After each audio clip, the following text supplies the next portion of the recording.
I do want to bring in Trump National Spokeswoman Katrina Pierson right now. Katrina, good evening. And, well, we were just listening to those comments. One of the things I thought was so interesting, I want to follow up here, is that he talked about the job losses in that part of upstate New York, especially since 2001. Small town America. When he goes out to these small towns, does he actually connect with the fact that those are the voters, but those aren't the delegates? Is he making that connection? And does he take that argument to the convention? Well, he does connect with that, and you know, that is the message that has resonated along the South as well, where he was very successful in tapping into the voters. And you know, one of the things I like to remind people, particularly with the discussion of creating jobs, is that Donald Trump is the only candidate in the race that's actually done that.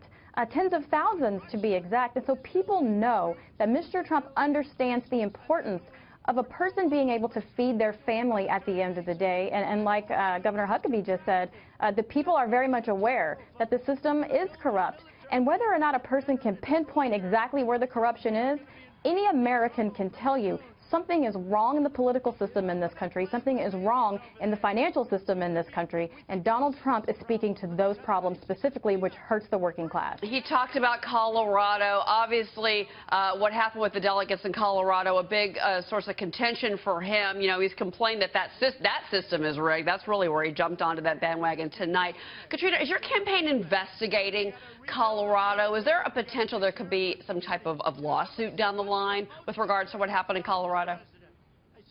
There will be some complaints filed simply because we hear a lot of discussion about the rules. Everyone says you should know the rules. Well, when you're playing by the rules and then you have the party then lose Trump delegates' paperwork, credentials, suddenly leave their names off the ballots, that's not exactly playing by the rules. So there are some things that are being looked into with Colorado specifically, mainly because when Mr. Trump entered this race back in June, Colorado decided in August to put these measures in place to help the establishment, which in this case now is Senator Cruz.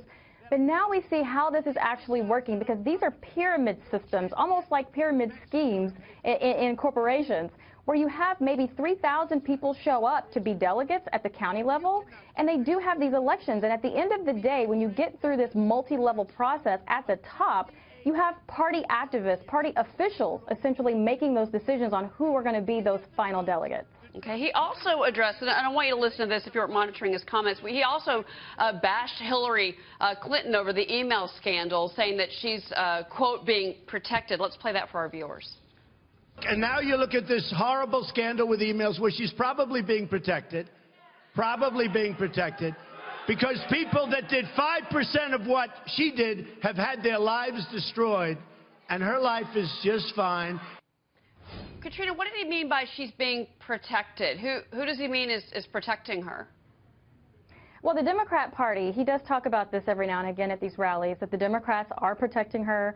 You'll notice that the liberal media have been protecting her, and in fact, the media has been protecting the Clintons for a very long time, which is another reason that many people are drawn to Mr. Trump, because he is the only one that is going to go after Hillary Clinton the way she needs to be gone after, and have the ability to take on the media at the same time. She has been protected by the Democrat Party as well as the media. Well, I think a lot of the media has actually been bringing light to the Clinton email scandal. But let's move on to some other things here. In particular, I want to ask you about when he was talking about the banks are rigged. I thought that was interesting. You know, we're a business network, Katrina. The banks are rigged. The economy is rigged.